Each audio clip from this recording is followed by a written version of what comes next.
যুবদলের কোনো পদ না পেয়ে তিনি মিথ্যা তথ্য উপস্থাপন করে ফ্যাসিস্ট আওয়ামী লীগদের সাথে আঁতাত করে দল ও সরকারকে ক্ষতিগ্রস্ত করার জন্য গত 16/6/2026 পলাশ ফার্টিলাইজার পিএলসির সারবাহী ট্রাক থেকে নিয়ম বহির্ভূতভাবে প্রতিদিন মাসে 30 থেকে 35 লক্ষ টাকা চাঁদাবাজি হয় এমন তথ্য দিয়ে সংবাদ সম্মেলন করেন।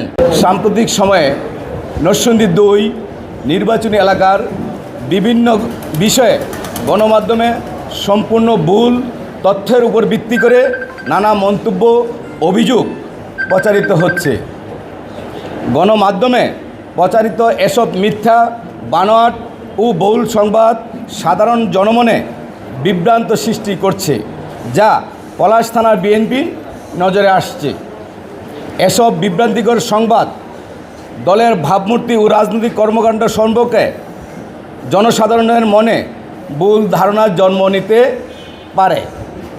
এই প্রেক্ষাপটে সত্যতা যাচাইযোগ্য তথ্য জনগণের সামনে তুলে ধরা, বিভ্রান্তি নিরসন করা এবং আমাদের অবস্থান সুস্পষ্ট করার লক্ষ্যে আজকের এই সংবাদ সম্মেলনের আয়োজন করা হয়েছে।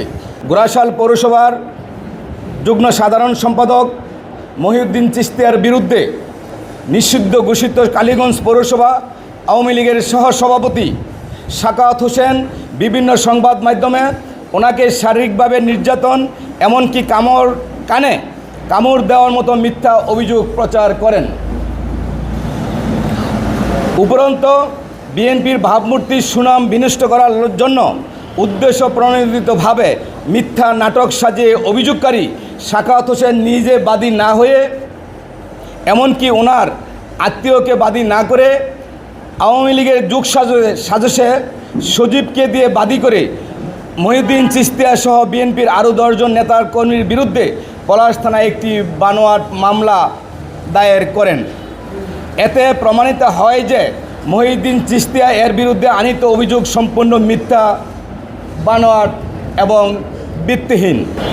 মোহাম্মদ সাইদুর রহমান হুমায়ুন বিগত সময়ে পলাশ থানার সিনিয়র যুগ্ম আহ্বায়ক ছিলেন। তারপর তিনি উপজেলা যুবদলের সাধারণ সম্পাদকের দায়িত্ব পালন করেছিলেন, যিনি গজারে ইউনিয়ন ছাত্রদলের সাধারণ সম্পাদক ছিলেন। তখন থেকে তিনি ঠিকাদারি ব্যবসার সাথে সম্পৃক্ত হয়ে পড়েন। বিএনপি দল ক্ষমতা থেকে চলে যাওয়ার পরও তৎকালীন ফ্যাসিস্ট সরকারের আমলে আওয়ামী লীগের নেতাদের সাথে মিলে গোপনে প্রায় 17 বছর ওনার ব্যবসা পরিচালনা করেন। গত 2026 জাতীয় সংসদ নির্বাচন আপনারা জানেন, 12ই ফেব্রুয়ারি একটি অবাধ, সুষ্ঠু, নিরপেক্ষ নির্বাচন হয়েছিল। সেই নির্বাচনে তার কর্মকাণ্ড ছিল প্রশ্নবিদ্ধ।